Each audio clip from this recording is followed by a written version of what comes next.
live and then Yeah, so let me know when you're live, and then good live. I'm not a Oh, wrong scientist. one. I'm not an expert in footballs. I'm not an expert in football measurements. What can't you hold on to football? What's so goddamn hard about holding on to it? what's so goddamn hard about touching a button? What's so goddamn hard?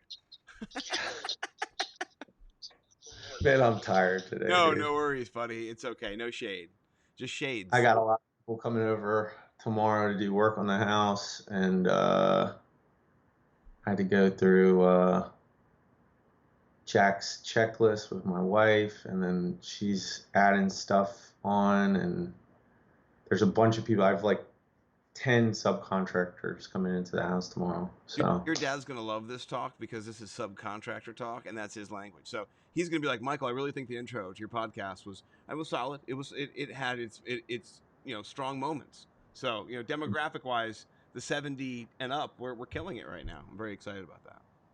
my dad the other day he met John Bradshaw, and they were so simpatico. It was crazy. John Bradshaw manages, I don't know, 200 properties or something. He's got a pretty decent sized property management company, and he knows everything about houses, and of course, Right. but in a different way than my dad does. My dad can build a house, and so I clued that into just like, you can talk about anything with this dude. And then they got outside and they started talking grass, and John was so excited because Two birds with a uh, feather right there, man. yeah, they were like talking about ryegrass and versus this other kind of grass, and I was just like, this is crazy watching. Like, John was so excited to like have a conversation Moisture, with. Jack. It holds its moisture. Yeah, yeah. Well, they had different perspectives on ryegrass. So I my got dad hates. That's too much for me. I bow out at grass. Well, I mean, I know certain types of grass. Yeah, yeah. You're an expert in, you know, um, kind of the weedier kind of grass. Nuanced grass. Yeah, You like that weedy kind of grass. That's your kind of grass. yeah, yeah. Yeah. You don't pass on grass. No, You don't pass on grass. I mean, I pass on grass, but you don't. I don't. Yeah, no, I don't. Yeah, Yeah. yeah. I mean, I'm not a sharer in general, so there's not a lot of passing that goes on. Yeah, but you know, No, you just it just pass hold when it goes to you. all hold. It's just Mel Gibson yelling, "Hold, hold." That's all it is. It's all full Mel. Yeah. Well, that's cool, man. So yeah, here we are again, Fantasy Millionaires, getting ready to To drop get it something, on. to get it on. Yeah, get it on the draft sessions, our draft sessions, working on all the things that we're going to be doing with this fine piece of broadcasting that we're gonna give to the world, dude. Yeah, I'm very excited. We're, you know, helping ourselves out in many ways doing this kind of practice run week. Just all the kinks fixed out and learning how to do this proper. But then also we're getting to talk about players that we're going to be drafting. And speaking of that, we had some talk lined up today. We were going to talk about Lil Saquon, but that all changed when Damian Williams opted out today for the NFL 2020 season, which players are allowed to do. I'm not sure if it's up until the start of training camp. I'm not sure if that extends a little bit into it if they hold out. I don't know, but he is out for the season, and that means Clyde Edwards-Helaire is going to be the RB1 in Kansas City. And the projections are wild. I think the last projection I had saw he had 7,000 points projected. So it's a free for all right now. People are literally losing their ass on Twitter. Ian Hartitz has 5 guys to draft ahead of him, and then him. So to me, it's a bombshell of a day. So we had to pivot. Who does he have drafting ahead of him? So Ian Hartitz has, of course, CMC. He has Saquon. He has Elliott. He has Derrick Henry. Alvin Kamara, and he said that is it. He said after that, you don't draft anybody. There's no one else. You don't draft Joe Mixon. You don't draft Eckler. You don't draft Aaron Jones, Dalvin Cook. Miles Sanders. Nobody. Dalvin Cook. Oh, I think Dalvin Cook was in there as well. Yeah. So, I'm sorry. I left off Eckler. Dalvin Cook. Austin Eckler.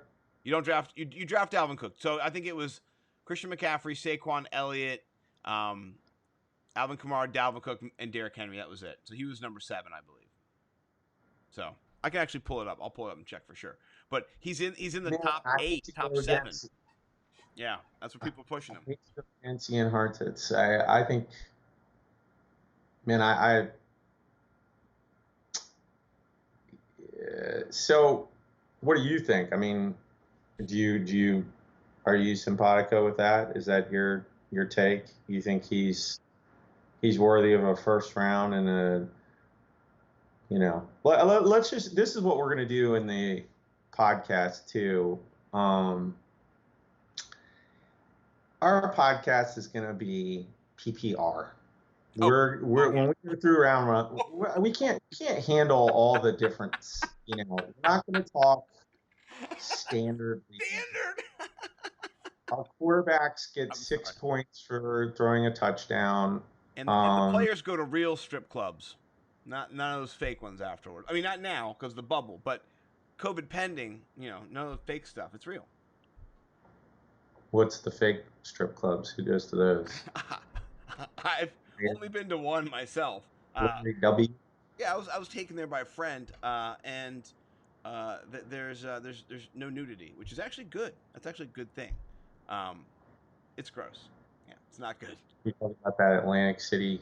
Yeah. My head was down the whole time. I just felt so bad. I was like, I'm not even. What am I doing?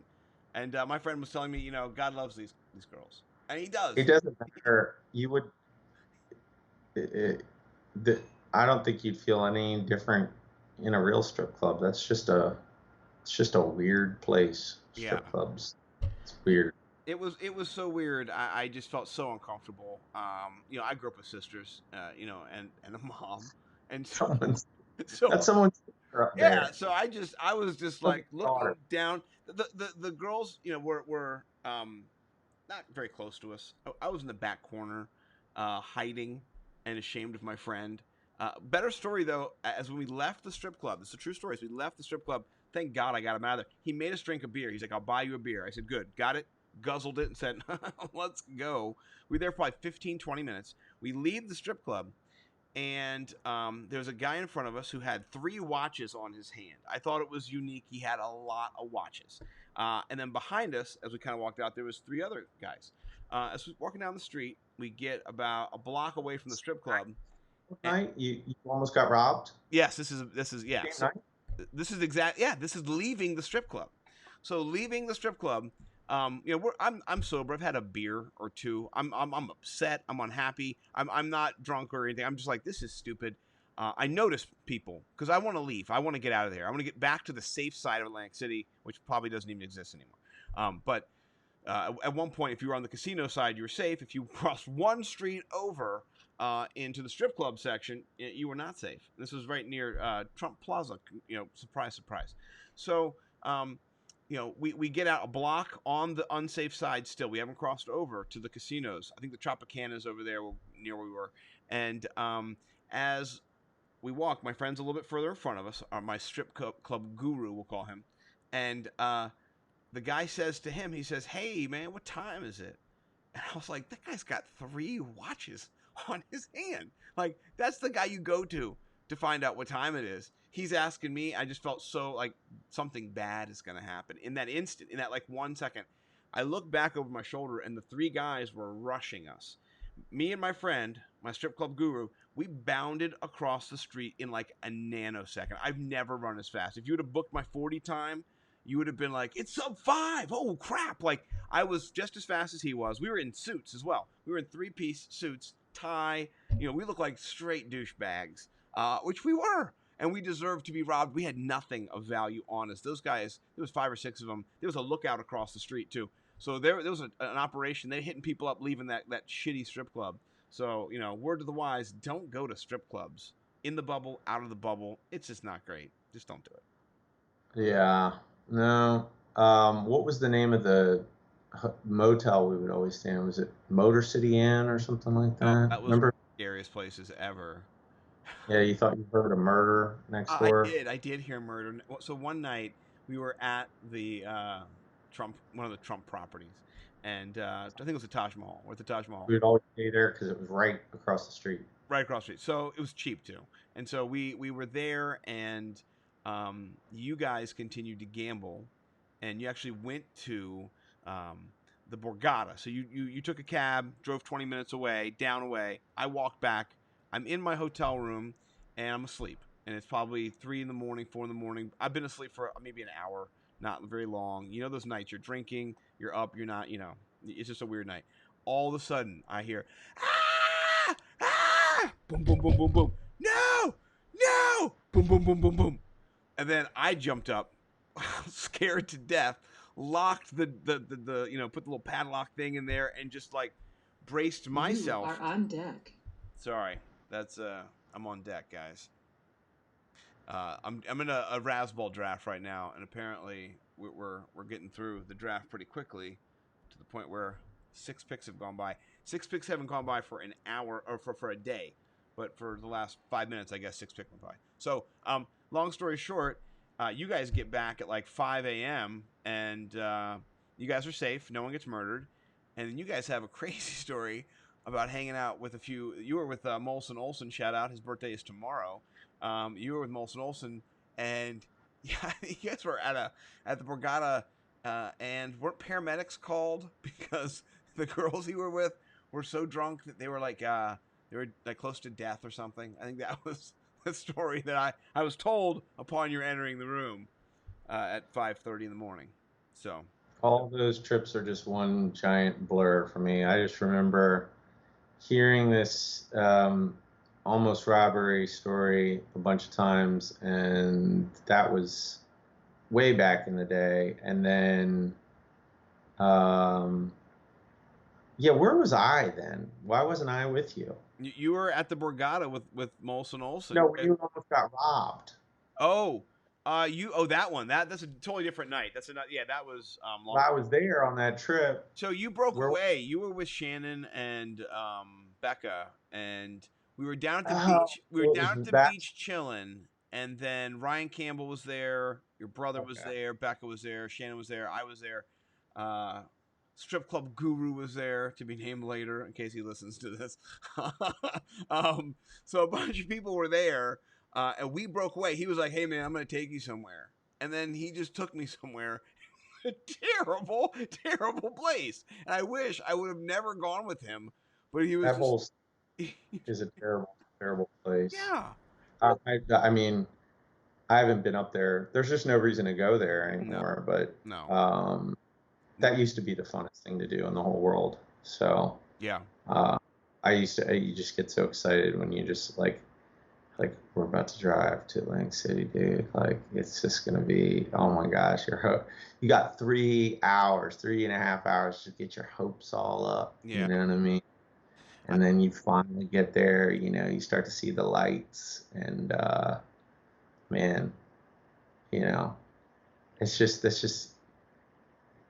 a young man kind of thing. Like we would go, I've gone there like late at night. Like we would drive 30. You're like, let's go. Yeah. Ready to go? Yeah. So. Well, I remember when you organized the bus trip. I won $400 on that bus trip. I won a poker tournament. I halved it with some guy. I won at the tables. I won playing blackjack. Molson Olson went up $400 betting black, and then he lost it all. That was super fun. So yeah, there's so many times that I bet you we went there 20 times, maybe in the 10 years or something that we could gamble, or 15 years. I don't know how long we went for, but we went a lot, many times. Well, Atlantic City is just one big giant pool of COVID now, so don't ever go there. No. So is Florida and Texas. By the way, this is crazy. 9 9 of the most dangerous spots in the country are in Florida and or Texas right now to be in COVID. So keep thinking that your governors don't matter, folks. Keep thinking that. That's just nuts in the butts. So Yeah. Well, I don't know what that has to do with CEH, but we're getting around to it. Well, obviously, all Damian Americans. Williams is afraid of that COVID, and he opted out. Yeah. And so that puts, Clyde Edwards-Helaire on the path to RB1 status. I haven't done my projections for the Chiefs yet, to be honest with you. That's coming up tomorrow, next day. But I'm gonna guess touchdown wise, he gets at least 12. I bet he rushes for 8, and why not 13? Catches 5 touchdowns out of the backfield over the course. I mean, think Kareem Hunt. Kareem Hunt was an animal in that offense. He was just ridiculous. And I think Clyde Edwards-Helaire is a different, of course, running back, different style.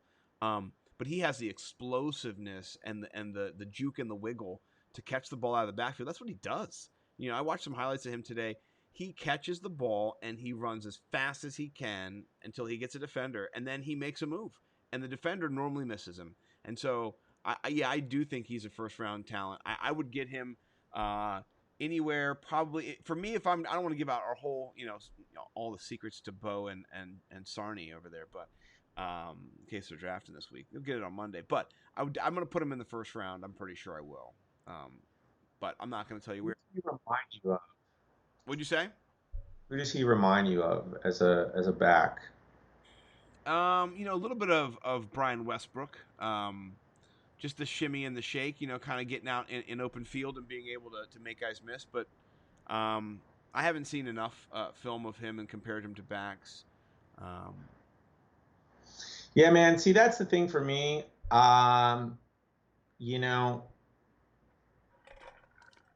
Full disclosure, I don't watch a lot of college football, so it's you start to hear about players,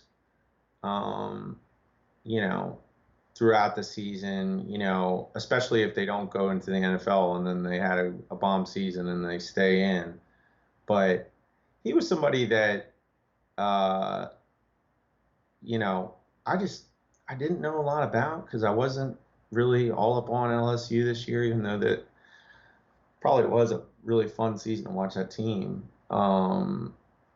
So, a lot of it for me is just watching highlights of them, and here's the thing is that I think right now, coming into the NFL, there's 2 positions skill positions that players right out of college have a big impact, and I think it's running back and wide receiver. So yeah,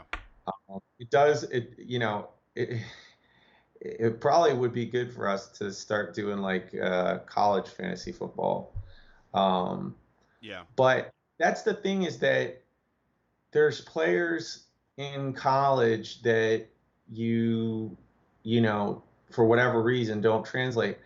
I'm watching him and I don't know if.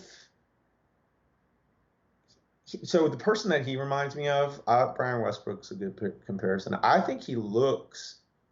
I mean, I saw him and I'm watching his highlights and I'm like, wow, that's Maurice Jones-Drew.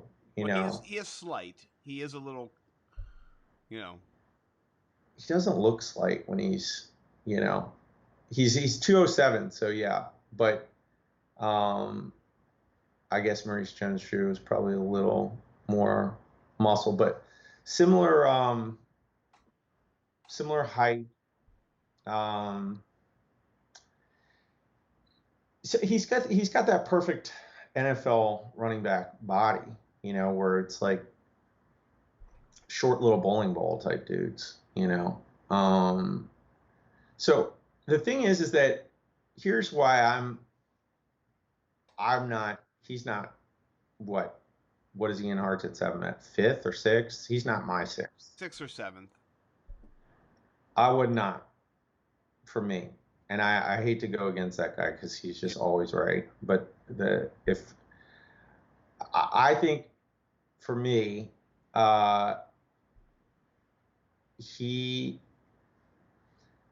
somebody that I I don't know. You watch his highlights, and he's so powerful, but even though these are guys like that are SEC players, Yeah. I don't know if he's going to be able to just break tackles like that in the NFL. You know, Yeah. I mean, um, but you know, he does seem like he has great vision, and the other thing that I also wonder, but this is another reason why he fits really well with Kansas City, but being on LSU, I mean that's just like a historic offense. I mean, Yeah. you know, you you had um two amazing wide receivers. You know, you have Joe Burrow, who we'll see what he turns out to be in the NFL, but you know, one of the greatest college quarterbacks of all time. Yeah. Um, so that offense, it sets him up to be able to, you know, get space because they're so potent. And you know, maybe you know, he's going to be in a kind of similar situation with Kansas City. Just another super high-powered offense. So, um, Can I give you? I just did impromptu, just some rough numbers to give you, and tell me if you think these are off or not off, right? And mhm. I'm not trying to make you look bad or anything. I'm just giving you some numbers. Last year, the Chiefs ran about 900. They ran 951 plays. So let's just say the Chiefs this year run 1,000 plays. Okay. Um, their split was 60-40 run or pass to run. Okay. So let's say they keep that this year and they have 600 pass attempts from Mahomes, 400 rush attempts, right? Um, they could have that's 25 more pass attempts and 25 more rushing attempts than last year. Maybe it doesn't happen. Their pace of play last year was not too bad, top 15. So maybe they continue that. Maybe they blow people out and they run more. I don't know, right? But this is what I did. I gave Clyde Edwards-Helaire 65% of the carries. Do you think that's going to be accurate with no one else as a RB1 there? Do you think that's fair or no? Where would you gauge his carries, do you think? um, Man, I just have to look at all the stats on that. But yeah, I mean, what's their depth chart? I mean, It's Darwin Thompson, DeAndre Washington. Those are the two guys that are right behind him, and I think then Daryl Williams as well is the fourth. So yeah, I mean, 65%. I can even knock it down. I'll knock it down to 60%. You know, which okay, okay, knock it down to 60, which is 15 attempts per game. Okay, that makes sense. He gets 15 attempts per game. Um, I also gave him 15% of the targets overall that year, which is going to be about 5.5 targets a game. You know, I could see him getting about 20 touches a game total. You know, that's to me it seems fair enough. Maybe it's 15 at the start of the season and by the end he's at 22, 23. I don't know. I think it'll even out around 20 or 19. Okay, so plugging this into Kyle Yates, shout out Fantasy Pros, shout out Kyle, love that guy. His projections template that he's loaded up. I gave him 10 rushing TDs. I gave him 5 receiving TDs. I can even knock him down to 3 receiving TDs. And I'll give him 8 rushing TDs. So I took away several of his TDs, took away 4 of his TDs, right? Um, he still scores in this projection 325 points. And I haven't finished all the RBs yet, but he's RB2 right now or RB3. There'll be more RBs that jump ahead because I haven't done them all yet. But 325 points, that's good. That's real good. You know, yeah, first round good, you know. So that's what I'm saying. I'd have to yeah. look at the stats because Yeah. 325 is, yeah, that's probably, yeah, second or third best running back in the league. So, Right. And um, I could take him down percentages as well. And he's still going to have a high number given the offense. Like I think you said that the LSU offense is historic. I agree, and I think the Pat Mahomes and the Chiefs offense, it's not historic, but it is a high scoring. You saw in the Super Bowl, they were 10 minutes left in the game. They were losing. They scored 30 points in 10 minutes. And then and against both playoff teams, they did that in the earlier rounds as well. Against Houston, they scored like 24, 28 points in like 5 minutes. Like they are explosive, and I think he makes them even more explosive. So I think it's kind of one of those things where the rich get richer, and he's going to be thrust in there. Maybe he'll be rusty at first, or he'll fumble, whatever. But long term, I do think he will be an excellent, excellent player for them. And so I think he's a first round talent. We'll see. Yeah, I mean, so right now, are you going to draft him over? You're going to draft him over Joe Mixon? Yeah, definitely. That's easy. I don't Mixon to me. Here's the thing. They didn't pass the ball very effectively. Joe Mixon's a better running back. What you say? He's a better running back. Yeah. I mean, that's the thing about fantasy is that's so tricky. Is that best running back doesn't always score the most points, and so yeah. I think the thing you're looking for really, what the conversation has been kind of dominated by recently has been you want targets, touches, red zone opportunities, goal line carries. So if they put someone else in goal line, if DeAndre Washington becomes the goal line back, that hurts Clyde Edwards-Helaire's value. I don't think that's going to happen, but we'll see. I don't know. I'm not Andy Reid, but I think he's going to be a top 10 running back by the end of the year. I do think that.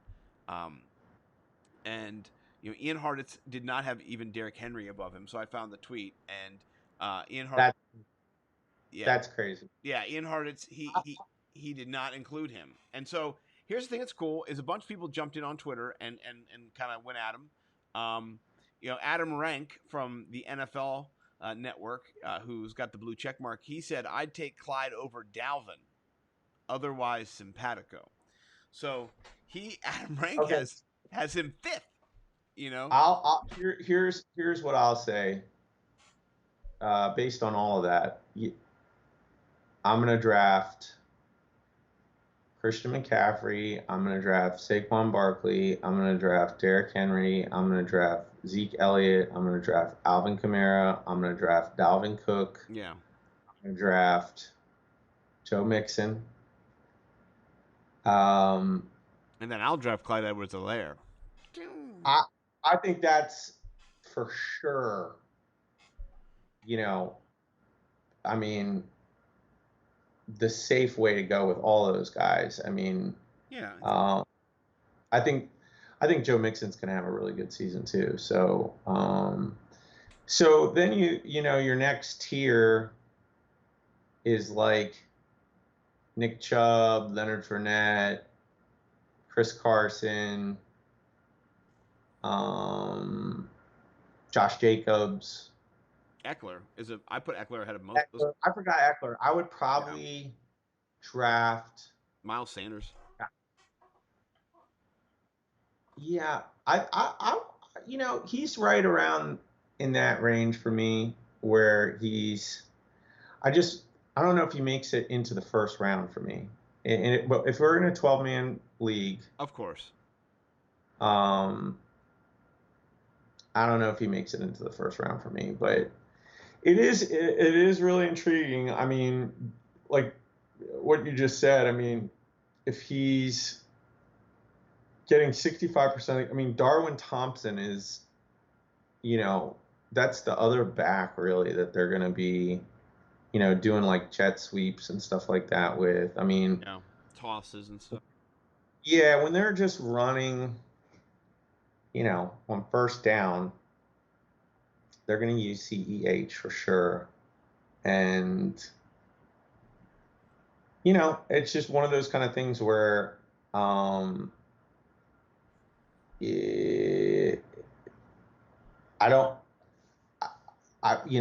sure he'll get around, depending on how you score, but if you score like normal people, Um, he's going to be around at least 250. You know, Yeah, I think they're called typical people now, but yeah, thank you. no worries. Don't want to get clapped back by the PC police. The stormtroopers online. They'll come get you if you don't, get it right, bro. So, Best don't watch your step these days. That's all I'm going to say. No. So I appreciate No worries. feedback. No worries. No. Normal people is wrong, right? Now it's typical because there is no norm. If you're norming someone, you're leaving someone out. If you're leaving someone out, then somebody probably has to have a therapist, and that means that So Typical. typical is In the less. realm of standard deviation. It's less personal. It's more numerical, right? It is Yeah. more like, oh, your bouncy ball bounced really far away from the rest of us bouncy balls. Yeah. Random. Yeah, you're just underneath the bell curve. That's how you have to start describing. Yeah, that's Typical. yes. Yeah. Well, I mean, here's the truth about, hopefully, I'm not in that part of the bell curve that goes like really down far towards either side. But I'm hoping I'm in at least where there's a lot less space than there is more space above me. That's kind of. I think you're underneath the bell curve if you're, you're living nice right in the middle of the umbrella. If you play in a league where they do PPR, I mean, what are you doing, dude? So Well, I think that's what I'm saying. I think he'll get 250. Yeah. And Okay, so let's do this. Let's do a little mock. $1,000 bet. I bet you he's closer to 300 than he is to 250. So that's my thought. I give you 24, and a half points or whatever. 24.99 points on that one. okay, I think he's closer to 300, unless he gets hurt. Listen, if a player gets hurt, they break their leg or they're out for 3 weeks. We're betting. That stuff. We're betting over under on 275. You're gonna bet over 275. I'll take the under. You got the under. under. Per 1,000. PPR right. Only. PPR only in our league.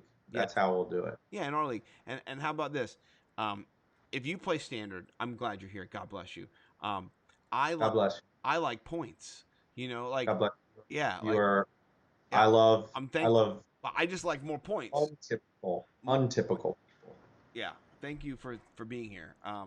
And if you play in a standard league and you have a chance to talk to your commissioner about upgrading to PPR, maybe don't go full PPR, maybe go half. Because that honestly, the truth is, we should probably go the true measure. Giving a whole, I hate this. You hate this too. You get a reception.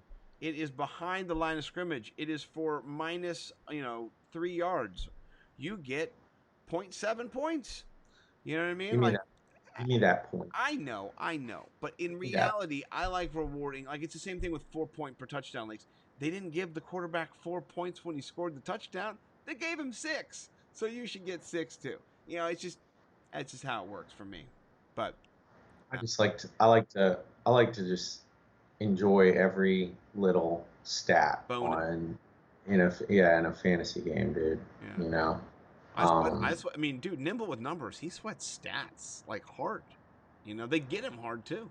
So. Yeah. So you're high. I'm just still. Always. I'm still just putting my mind around the guy. That's where I'm at with him. I mean,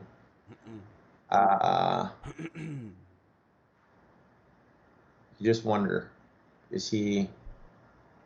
I mean, if you're on the Chiefs, I just remember, that's the other thing is, like, you broke down the stats, but I remember being over at Charlestown with you, and we had like a parlay, and we needed Damian Williams to get like 44 yards or something like that.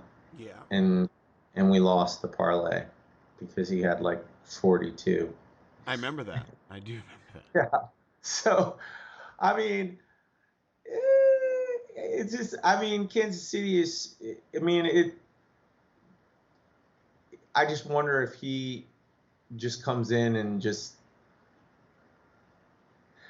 It's just interesting to me that they drafted him so high too. So, I mean, he was the only running back drafted in the first round in the NFL. You know, did you know that? I I did. And there was like Yeah. 7 receivers drafted too, so it wasn't like skill position wasn't addressed. Um, but they're all in the It makes sense. You don't draft. I mean, that's what I'm saying. Is like I thought when I was looking it up, I thought Jonathan Taylor went in the first round. You know, I would have thought there was. It's just odd that he's the highest drafted running back. Yeah. So the Chiefs were willing to spend that capital on him. And that's why he's very tantalizing because the Chiefs are just, Tyreek Hill thinks they're going to win 7 Super Bowls, and I heard that. they are going to win another 1 or 2 at least with Patrick Mahomes. So, I'm not. Are you going to tell the cheetah that he's not going to win 7 Super Bowls? I mean, no. yeah. Well, See the cheetah race Terrell Owens? no. Did they race? Yeah. Who won? The cheetah. It was awesome, dude. They did a 100-yard dash, and Terrell Owens lined up at the 10. And then they had some probably like high school kid, maybe he was at like the 20 or maybe even farther, I forget. But, on your mark, get set, go, Tyreek Hill's at the 0 and Terrell Owens is at the 10.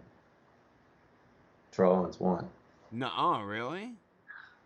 Wow. By how much? I mean, if they'd have kept going, he would have caught. He was catching him, but like, it was shocking to me because he didn't start catching him until the end. It looked, and you would think with his 40 time, he just would have. Terrell Owens, I mean, they just looked like it was like they were pacing very. I mean, you could see he was just slightly making up ground, and then he probably lost by 5 yards. So why isn't Terrell Owens catching touchdowns right now? I mean, it sure looked like he could based on that. And then, of course, he was all like shirtless, and he just, oh my goodness. Shirtless. Yeah. Okay, now we're gonna. He looks the exact same as he's always looked. I mean, he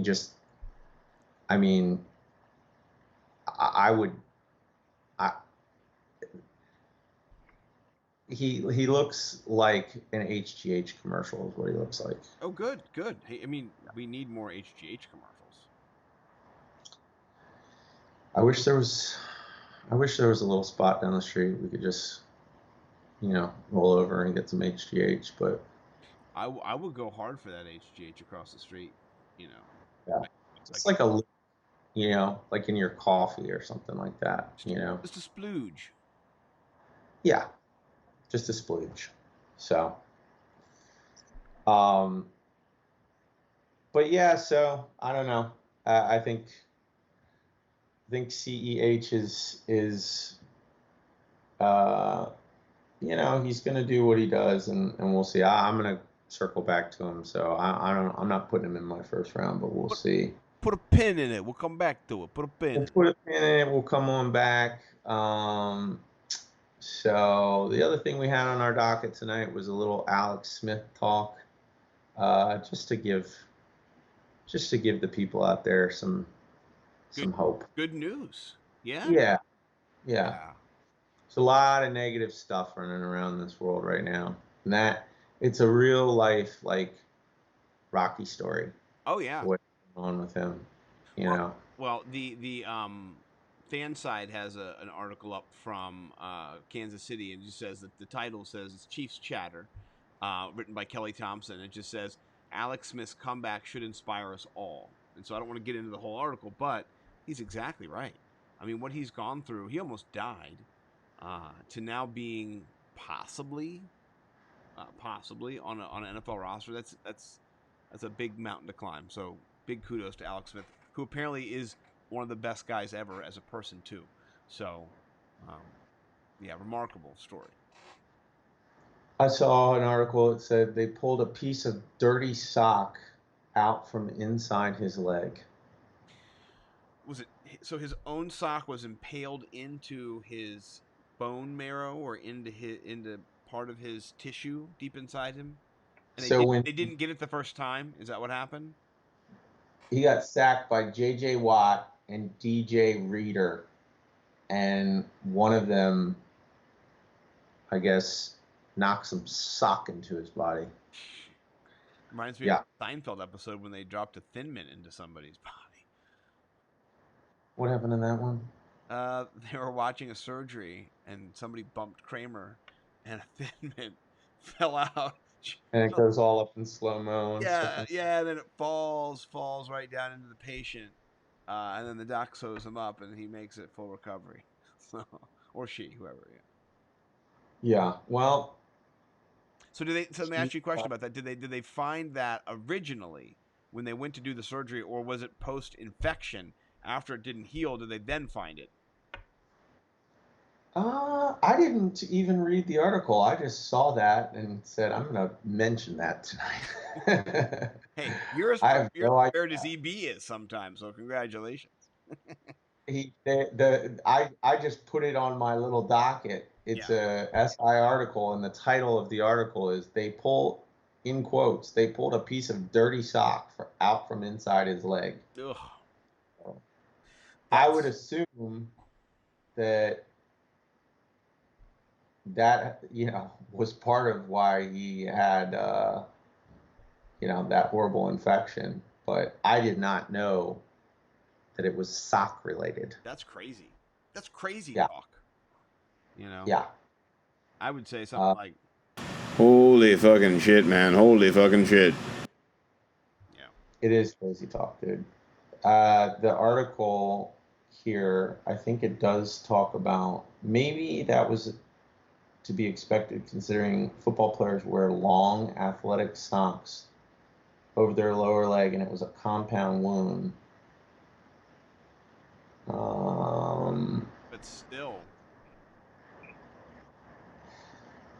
So he had the sock kicked into him or driven into him, basically.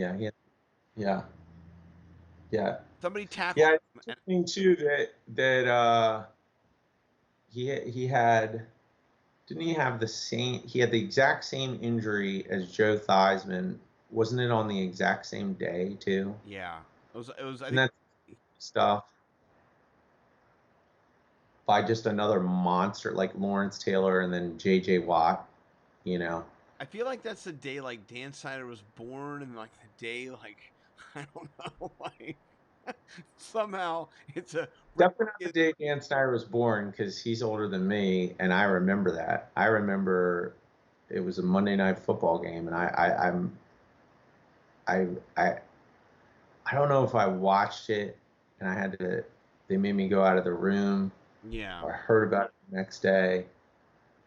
But I just remember like I wasn't allowed to see it as a little kid. Like I didn't see that injury until I was old enough to, till YouTube came along and I looked it up, and you can see it from the two different angles. Oh. Like you can see it. They when you see it from one side, it just looks like, he takes it's the same thing that you see with Alex Smith too. Like it just looks awkward, Yeah. But then you can see it from the Lawrence Taylor, after he did it to Joe Theismann, just started screaming. Like he's just like, oh my God, that's his leg is coming out. Like in the highlight that you can see where it's bad, like you can see it come out. Yeah. You can't see that on Alex Smith's because they didn't have the camera on it, but and the socks I think he had on it were more inside his body, protecting him from being seen. That's crazy. Yeah. So, and speaking of crazy, great segue for our lead into 3 tweets.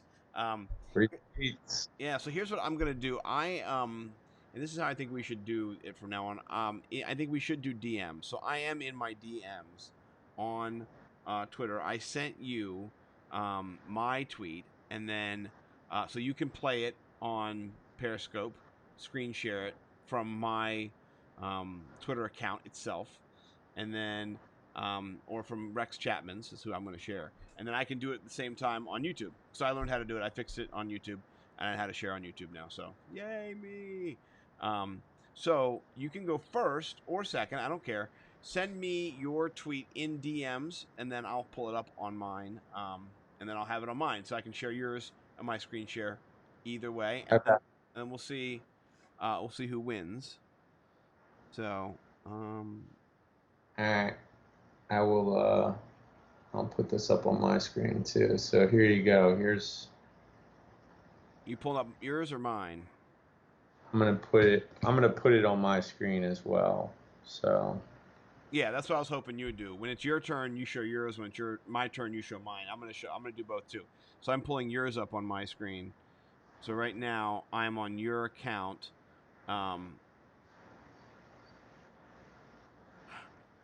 Okay, hold on.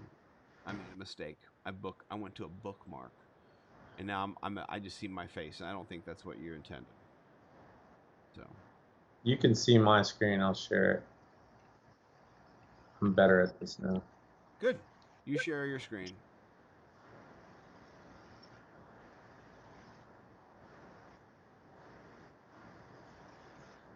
Okay. So did you send me that in DMs? I did. Okay.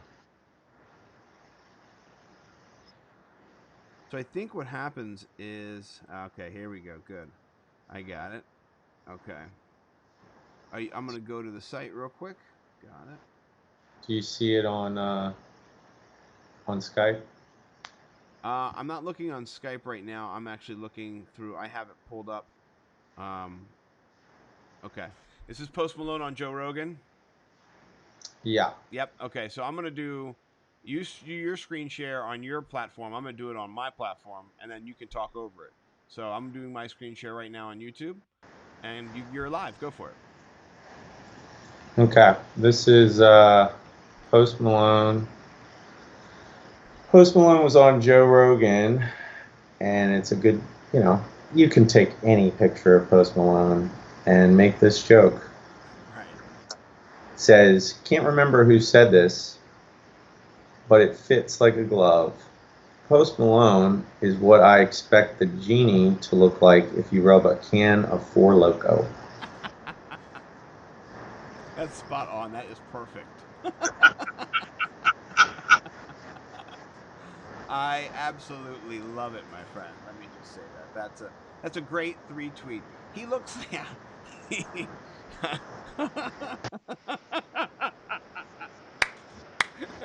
of Four Loko. An empty can of Four Loko. Let's just be more specific.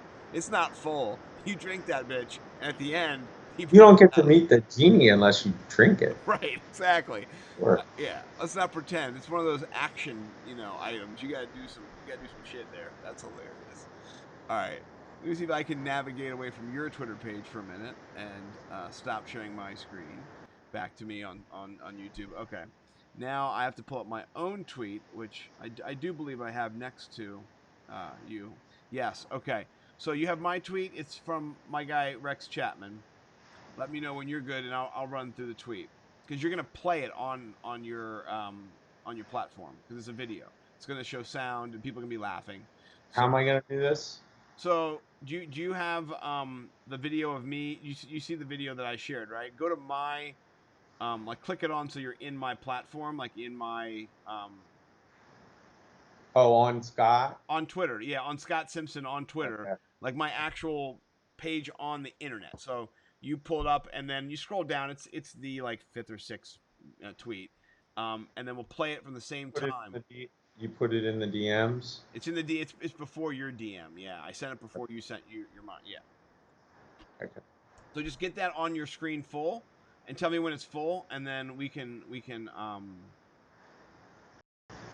do that because mine. Okay. Hold on. That's being weird. April for him to pull up first. So And then move it all the way back to the beginning, and we'll start at the same I time. will. Sorry.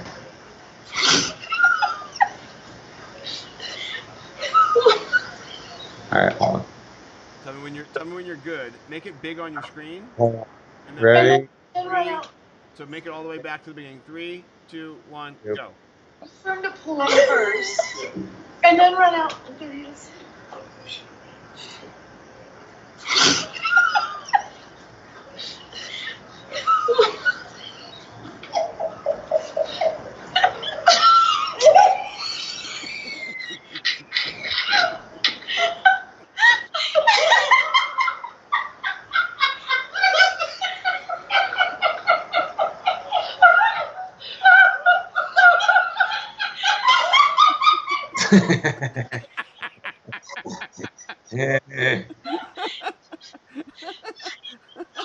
That's hilarious. So there we go. First. That's And then run out. hilarious. I thought you would appreciate that. Really funny. That guy, what a funny guy, messing around and going and laying in his yard whenever a golf ball goes in his yard. That's funny. Yeah. That So- gets two from me. Thank you. What a good play by that guy. That's awesome. I know. Yeah. My favorite part was how he just kind of, he notices the ball and then he like, oh, here you go, like they're friends. I like how he's like holding his head and he's like, oh, yeah. Oh yeah, here you go, buddy. That's so funny. Rex Chapman is the best. If you don't follow Rex Chapman on Twitter, That's where he got it from, Rex Chapman. Yeah, Rex Chapman. It's not me. That's not right. He does. He has like heartwarming stuff on there too. You know, he loves dogs. Mm-hmm. So he's always like dogs, brah. You know, like they're always doing something like really cute. But he's definitely one of the best people to follow on Twitter for sure. Yeah. You know, I'm gonna say for me, both are good. I think the joke though that he is in a Four Loko can is probably the most perfect thing that you can think of. So for me, I cast my vote for your. I love Post Malone. You had me at Post Malone was on Joe Rogan. That was a cocktail for like delight, and then I've been listening to it too. It's pretty great. I need to listen to it. I love both those guys. So Okay, I didn't think I was gonna have a winner, so I didn't come up with that great of a second one. But here we go. This is the second one. Yeah, let me. I'll Let me check my DMs. I will send it to you right now. It is not. It's not funny in that regard, but I think it's hilarious, and it's Post Malone. It is related to. It's a follow up on more Post Malone. So here we go. Let's see. Okay, so I'll do my screen share here. Let's get our guy up here. Yeah. Post Malone to launch beer pong league, files trademark for World Pong League. Post Malone is starting his own beer pong league. That's great. Yeah, what a great. That's so awesome. I mean, that guy is just. He's killing it. Yeah, he's killing. I mean, this guy is just, dude. He's just doing all the things, man. Just all of the things. He's starting his own beer pong. Can I sit on the Council of Elders? I've drank enough of that stuff. Come on. I just, man. Remember when we were so obsessed with it, dude? We wanted to make a TV show. Oh, we had the whole thing laid out. If we had Post Malone back then as our face, we could be millionaires by now. Like, we wouldn't have to do this Millionaires podcast. We would be millionaires. I just, I really want to see how good these people are going to be in that league too. You know, like, are there going to be, guys that just every time, dude, just swoosh, swoosh, swoosh, swoosh, swoosh, swoosh, like they just can hit, 10 in a row. And then, Yeah. Is this gonna? Yeah, I mean, they're gonna play straight beer pong. Like, what are they gonna? I wonder if they'll like have high alcohol beer in there or something like that, so it messes with their motor skills. If they get a Fudged up. If you win, you struggle, Belson. yeah, but Did I tell you? I don't know all the beer pong rules. We had a bunch of different rules. We had a rule that if you shot a ball into a cup that already had a ball in it, you won the game. Flat out won the game, right? And I was downstairs in your basement. Look, the last time I played. no, you get your. Is that you didn't win the game off that, right? If you shot the same cup and the same ball. Yeah, that was game. It was like lights out. If because and we would I'm pretty sure we would always do it because what would happen is people would then pick up that cup and I would always be like just try to hit it and they'd be like oh you son of a Oh, oh okay. you Okay. double dog you. And so one time we were playing down your basement. Last game beer pong I ever played was with Chris and someone else and uh somebody shot it and it went bloink right in. And then Chris, like before the ball even went in, did a little skip throw, and I tried to swipe it. It went like Matrix under my hand and in the cup. It was just like if it was on one of those beer league, beer pong leagues, you'd been like, oh my god, Yeah. It was insane. So I'm all in, Post Malone. You had me at beer pong. So. Yeah, we used to have some pretty epic matches, dude. I think it's been